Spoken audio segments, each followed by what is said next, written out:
In this film, I have never heard so many English accents with so many variations, whether if it's Birmingham, Cockney, or just Northies or Northers or Southers, and I'm just like glad I had the subtitles on. I could understand them, but in Lock, Stock, and Two Smoking Barrels, this was locked and loaded with extra footage never seen in the theaters and extreme new bonus features.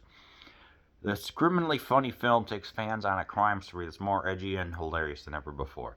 Streetwise charmer Eddie Nick Moran enters the biggest card game of his life with the savings of his three best friends, Tom, Jason Fleming, Bacon, Jason Statham's feature film, and so Dexter Fletcher. But he leaves the table owing underworld boss Hatchet Harry £500,000 and has a week to come up with the money. Now Eddie and his friends must outsmart and outgun all types of low lifes on the way to pay off Harry before time runs out. And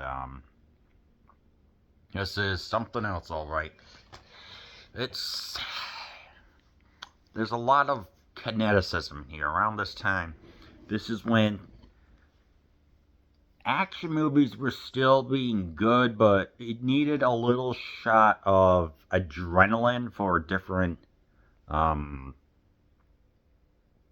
speed, I guess you could say. This one has a lot of necessarily quick stylings in the sense of there's a lot of stuff going on. Getting to talk to these characters and how it jumps from one to another.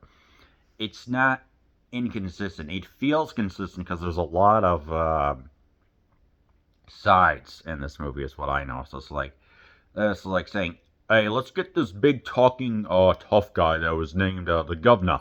He was a dang good. He's got these two have this larger than life personality. It's like this. There was a boxer named Lenny McLean, I think, who helped. He helped work to help control the British criminal side. He was like a tough mother effer.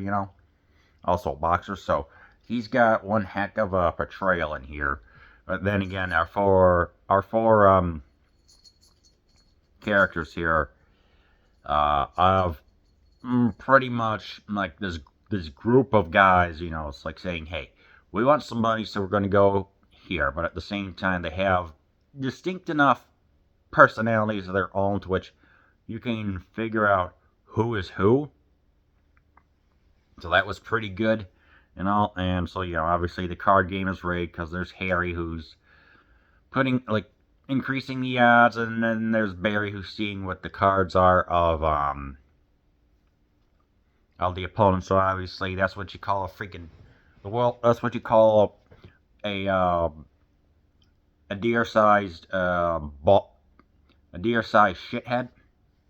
It's like if you were to have animal droppings and you were to give them different sizes based on the mass of the droppings. I would say it's probably this elephant-sized excrement of a human being. That's what you would call them. And yeah. So what follows is a darkly funny way of how things get done, including two people as they try and get some firearms.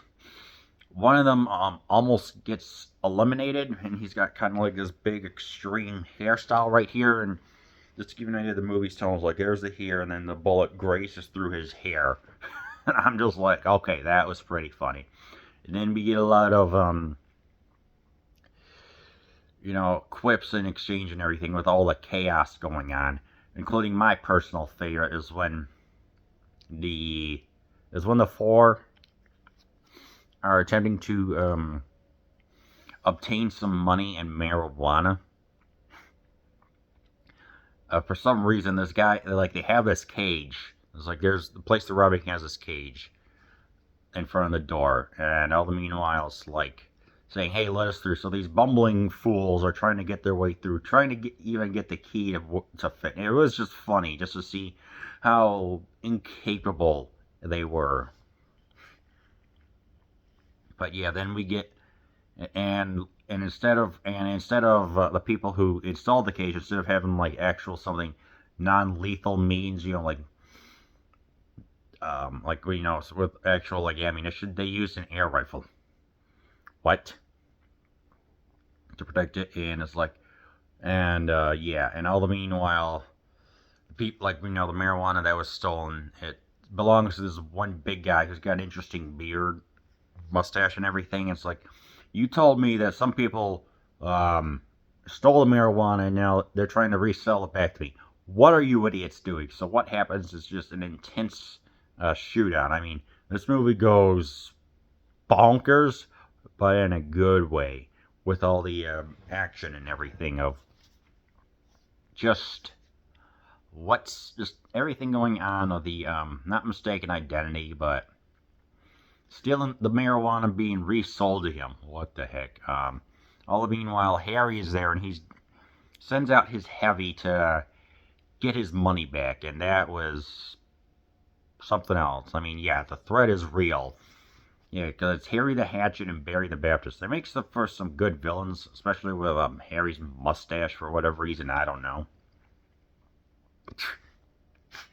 I mean, at the same while, just watching all this, I'm just thinking, I was looking at it like, okay, 57 minutes have passed, and then we get into like the climax of everything. I mean, this movie is the standard 2 hours, which it felt like it was 2 hours, but because everything goes by at a whiz bang pace, you are not bored. It is so dang good. Just what feels like natural progression of it. And all the meanwhile, as everything works on, the music in here is great.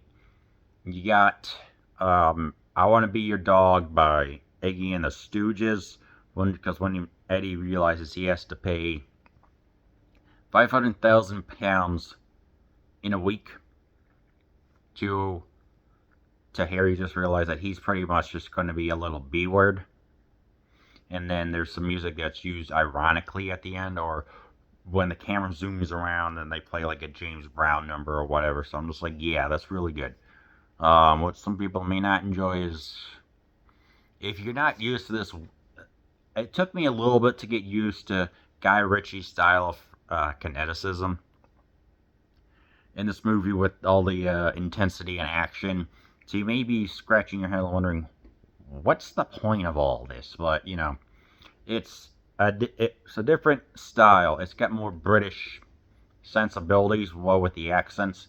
They even had like subtitles underneath when they were using like Cockney slang or whatever. So yeah, it was a little jarring. And what I would change about it, really not much. I mean, maybe a little bit more of the person who plays Barry the Baptist, because unfortunately he died from lung cancer. So maybe if we got like another, I would probably put him in for another 2 minutes of him just looking intimidating, but that's irrelevant. But yeah, definitely if you want a smoking good time, watch Lock, Stock, and Two Smoking Barrels.